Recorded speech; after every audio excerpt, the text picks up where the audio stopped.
Alright, alright, alright. Let's get to the end of this.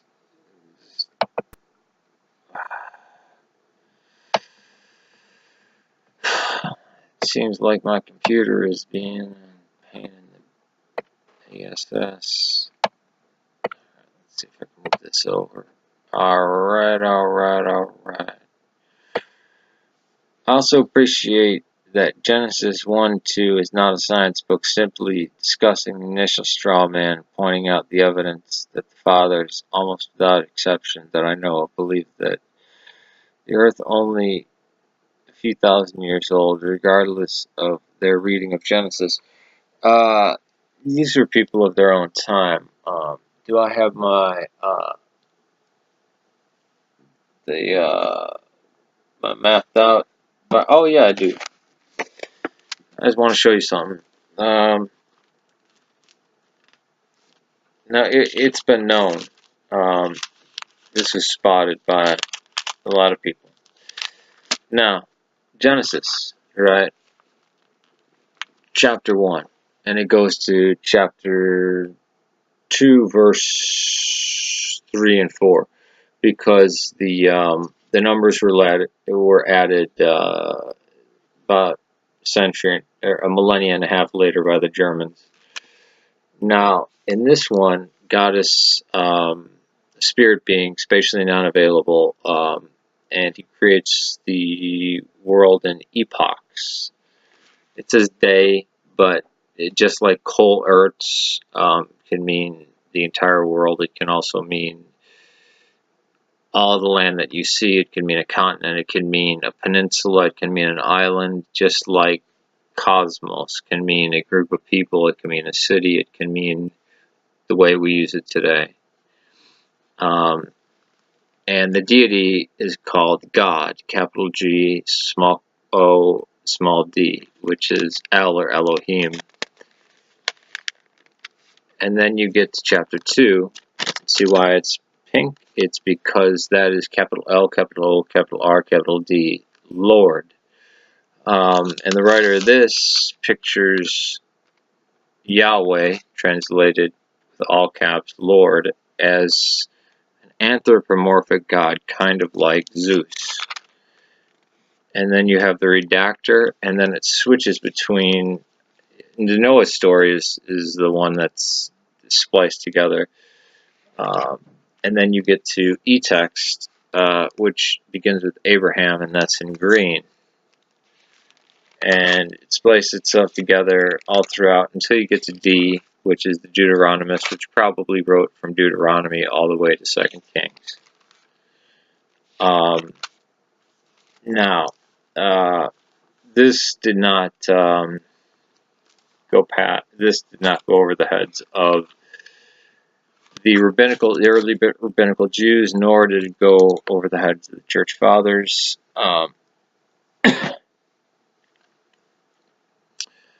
Again, the earth being thousands of years old, maybe a million, go and watch a Disney special from the 1950s. They will tell you that the universe is possibly millions of years old. Again, the Bible was not a science textbook, and is still not a science textbook. It was never meant to be that way. Imagine you're Stephen Hawking, right? And there is the God that stands outside of space, energy, time, and matter. If he were to zap all information in Stephen Hawking's brain, none of it would make sense. And how could he express it? That's the type of thing. Not to mention that it's a compilation of books penned by various different people over 1,500 year period.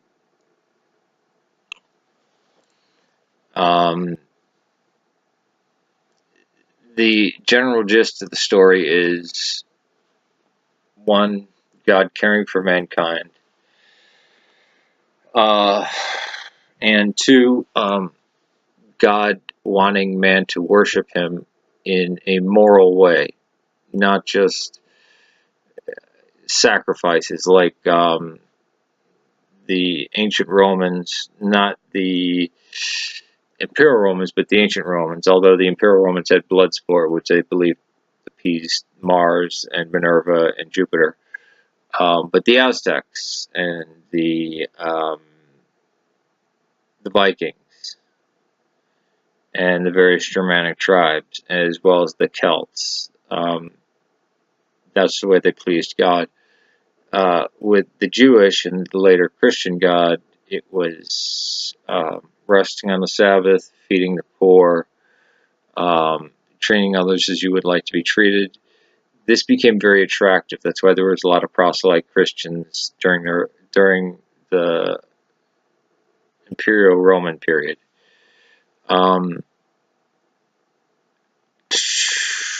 So the Earth being a few thousand years old doesn't really clash with the message of the Bible. I mean, I would say who cares, but there's plenty of anti-theists that do care about that. Where does Christian faith come from? Do you think that if the New Testament had never existed, though, that liturgy, etc., would be identical as they are now? If so, where would you get the information from? On what basis would it be considered reliable? Well, you have to remember that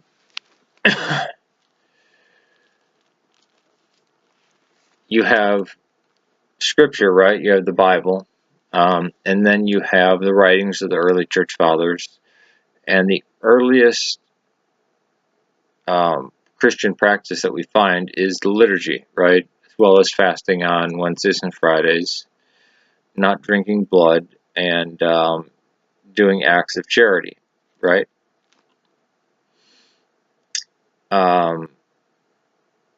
Now, there are plenty of hymns that date back extremely anciently, all right? I mean, the Lord's Prayer was remembered before it was ever written down. Islam survived as the Quran survived in oral form 200 years before it was written down. I know Muslims will try to tell you that it was written down within 60 years. No, it wasn't. But Christianity does not come from the Bible, is what I said. The Bible comes from Christianity because the Shepherd of Hermas, even though it was still copied down, was no longer used. The Protevangelion of James, the Didache, because it was just, I mean, that's what people practiced, is what was in the Didache.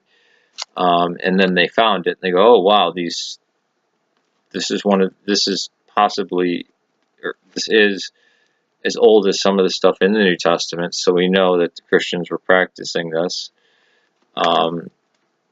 And things like the Apocalypse of Peter. So Christianity coming from the Bible. The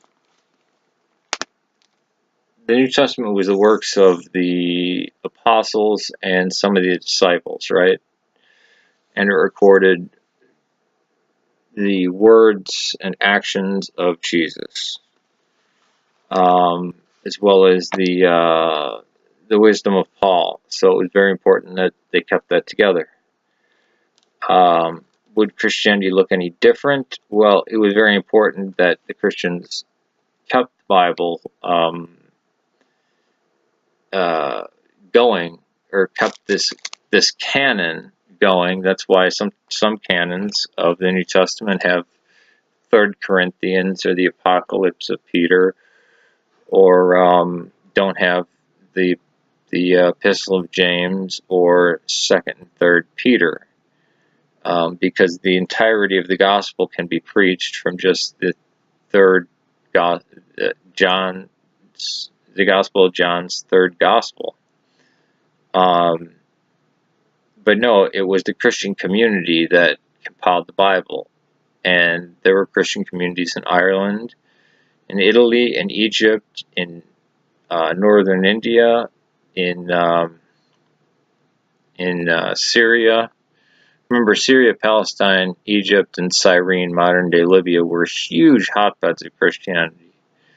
So would it look any different? No, because look at the Nicene Creed. It was a 300-2 vote of what the Christian statement would be. It was only Arius and Eusebius and Nicomedia that split from the council, right?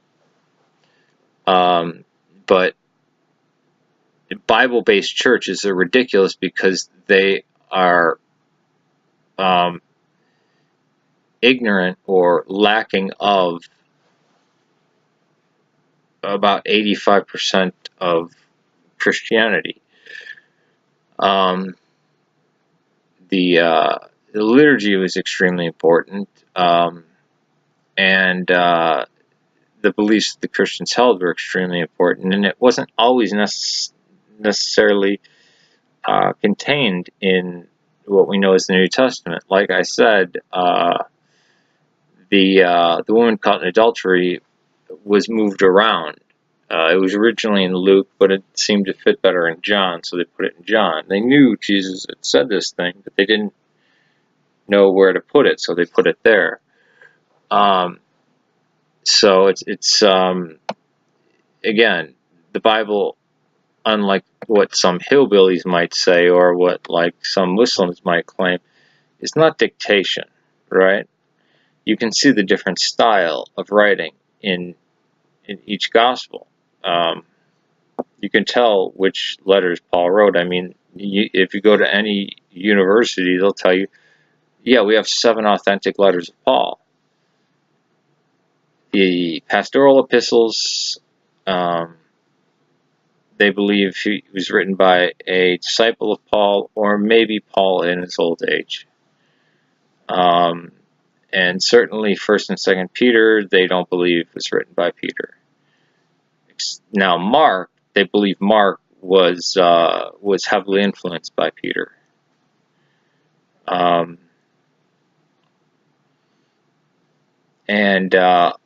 already made a video about the 4 Gospels, who didn't get along with who. I think I'll make that video for you because I think you were the one that seemed to be like, well, what do you mean they don't get along? Alright, so this will be the final video on this. I hope you enjoyed this 3-part series that I made for you, and peace to you. And I'm actually extremely thankful that we ran into each other, because you are not like the normal anti-theists that I run into, which instead of trying to learn something or see the other person's perspective, are just on attack mode. You fucking sick fucker, you wouldn't give your child an aspirin, and you would rather murder a baby than, I mean, just wild shit that gets cooked up by the amazing atheist types. Peace to you.